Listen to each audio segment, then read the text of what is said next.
At my father's funeral, my stepmother said, "You get nothing. This house belongs to real family now." My half-brother smirked and threw my childhood photos in the trash. I just smiled, pulled out my phone, and played the voicemail Dad left me 3 days before he died.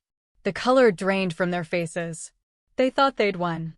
Standing there in my childhood living room, surrounded by the scent of lilies and the weight of fresh grief, Linda held the will like a trophy. My half-brother Marcus leaned against the mantelpiece, that same smug expression he'd perfected since childhood, watching me like I was about to break. The house, the business, the savings accounts, Linda announced to the small gathering of relatives and neighbors, everything goes to Marcus, as it should. Blood family. She paused, her eyes finding mine across the crowded room. "I'm sorry, Jessica, but your father was very clear. You made your choices." My choices. Moving across the country for college. Taking that job in Seattle instead of staying home to work at Dad's construction company. Marrying David, who Linda deemed not ambitious enough. Every decision I'd made in my adult life had been cataloged as betrayal. The room fell silent except for the quiet shuffling of uncomfortable feet. Aunt Carol cleared her throat. Uncle Pete stared at his shoes.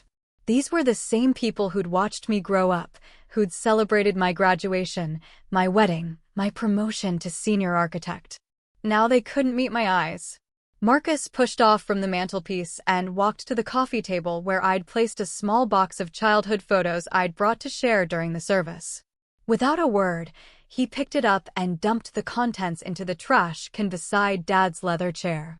Pictures of me and Dad building my treehouse, teaching me to drive his old pickup, walking me down the aisle at my wedding scattered like confetti among the crumpled tissues and empty coffee cups. "Oops," he said, not sounding sorry at all. "Guess those don't belong here anymore either." Linda smiled. Not the kind of smile you give at funerals, soft and sympathetic. This was victory. "I think it's time you left, Jessica. This is our home now, and we have arrangements to make." I stood there for a moment, feeling the weight of 32 years of memories pressing against my chest. The dining room where Dad taught me long division. The kitchen where he made pancakes every Saturday morning, always in the shape of animals. The back porch where we'd sit during thunderstorms, him pointing out different cloud formations while Mom was still alive. But something else was pressing against my chest too. Something they didn't know about. I pulled out my phone, swiped to my voicemails, and found the one I'd saved from 3 days before Dad died. He'd called while I was in a client meeting. I'd planned to call him back after work, but then he texted, "Just wanted to hear your voice, kiddo. Call when you can." I never got the chance. He died in his sleep that night. But the voicemail. The voicemail was 47 seconds of my father's voice, weak from the medication, but still carrying that familiar warmth. "Hey, sweetheart." His voice filled the silent room as I held my phone up. Every conversation stopped.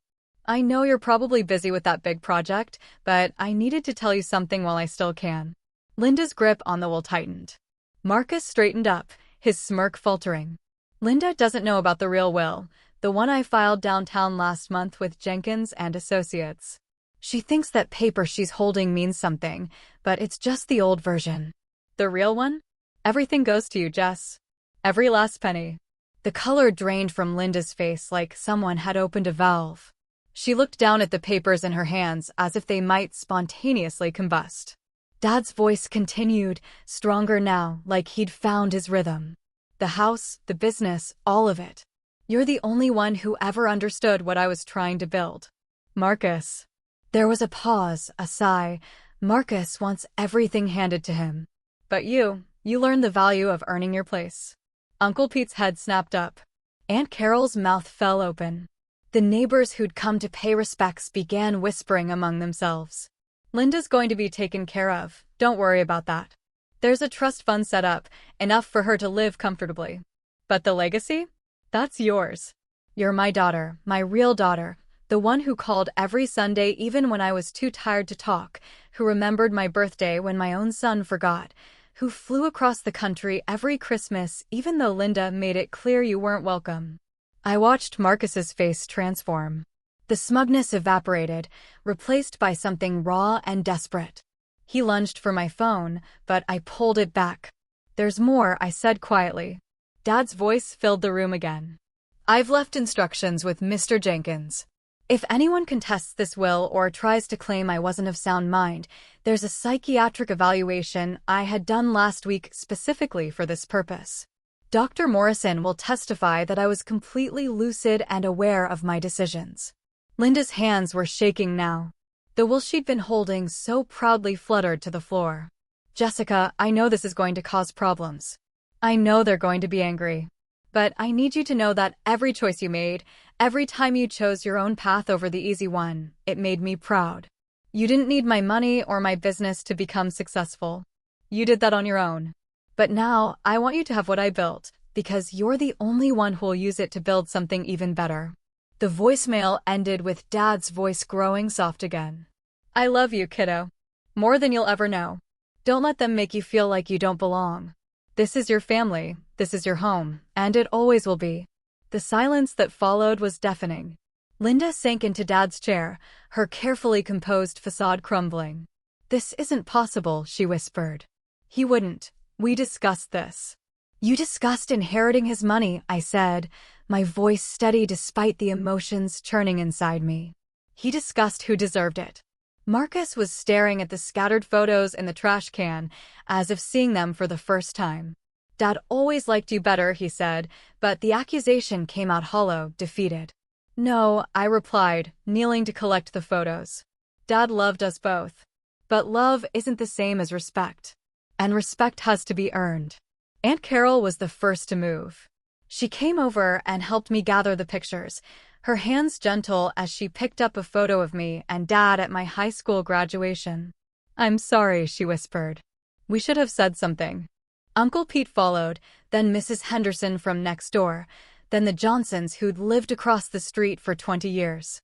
One by one, they came over, offering quiet apologies, helping me collect the memories that Marcus had tried to throw away. Linda looked up from the chair, tears streaming down her face for the first time since Dad's diagnosis. "I was scared," she said, her voice breaking. "I was so scared of being alone, of not having anything. I've never worked, never had my own money." "The trust fund Dad mentioned," I said, standing with the rescued photos in my hands. "It's real. You'll be fine, Linda. You'll be comfortable. But the house, the business, that's mine now." She nodded, unable to meet my eyes. "I know."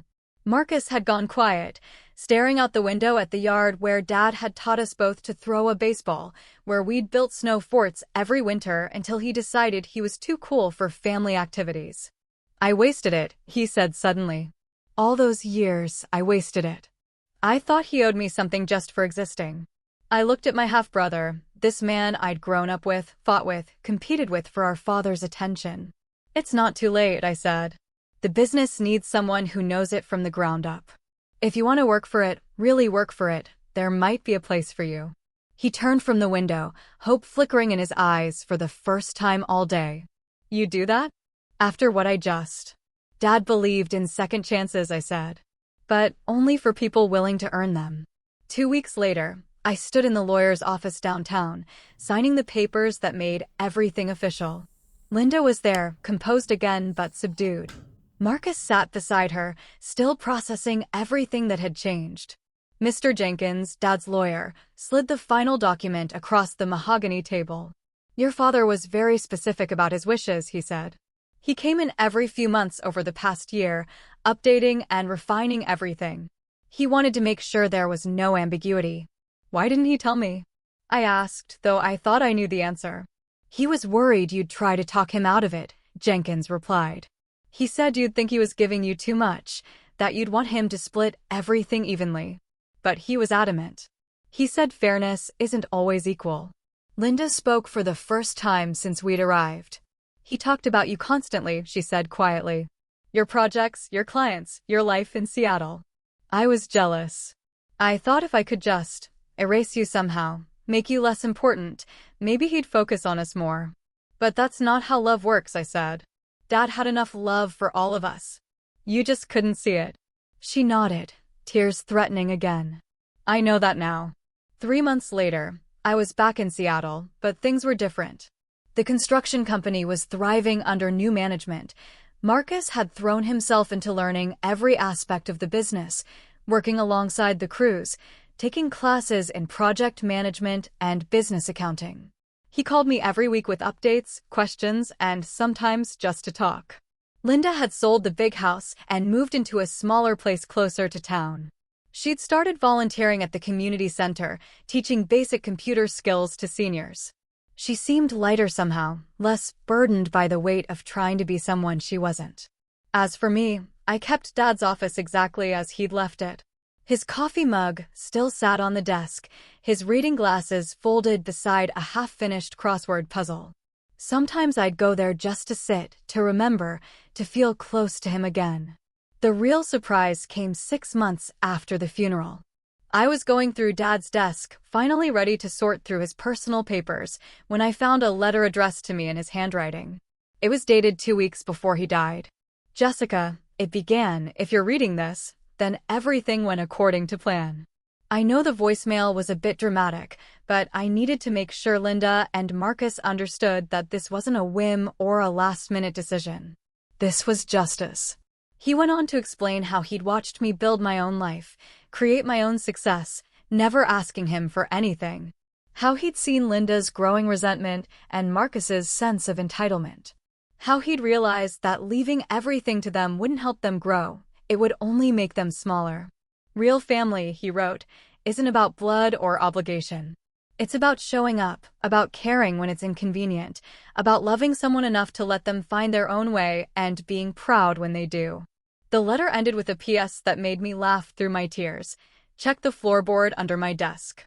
There's something there that belongs to you." I pried up the loose board he'd mentioned and found a small wooden box.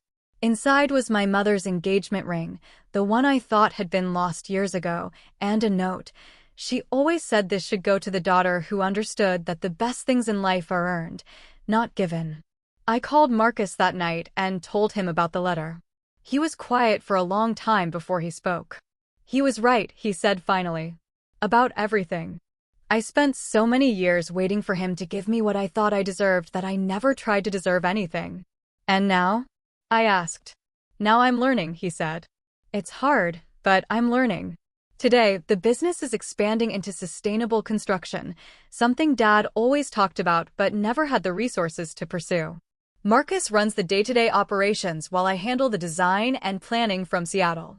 We're building something Dad would be proud of, something that honors his memory while looking toward the future. Linda and I have coffee whenever I'm in town. It's not the relationship I had with my mother, but it's something real, built on honesty instead of resentment. She's dating someone now, a retired teacher who makes her laugh and doesn't expect her to be anything other than herself. The house is rented to a young family with 2 kids who fill it with the kind of joy Dad always wanted it to hold. Sometimes I drive by and see them playing in the yard, and I think about how Dad always said homes are meant to be lived in, not preserved like museums. People ask me if I ever regret playing that voicemail, if I wish I'd handled things differently. But the truth is, that moment, standing in my childhood living room, holding my father's final gift, that was when I finally understood what he'd been trying to teach me all along. You don't inherit worth. You don't inherit respect. You don't inherit love. You earn them every single day by showing up, by caring, by choosing to be the person someone can be proud of even when they're not watching. Dad's final lesson wasn't about money or property or wills. It was about knowing your own value and not letting anyone convince you you're worth less than you are. The voicemail is still saved on my phone. Sometimes, when I'm having a hard day or facing a difficult decision, I listen to his voice reminding me who I am and what I'm capable of. "Don't let them make you feel like you don't belong," he says. "This is your family, this is your home, and it always will be." He was right. Family isn't about who shares your DNA. It's about who shows up when it matters, who believes in you when you can't believe in yourself, and who loves you enough to tell you the truth even when it's hard to hear. And home? Home isn't a building or a bank account or a well-filed downtown. Home is knowing you're exactly where you belong. Please subscribe to our channel and tell us in comments from where are you watching this video.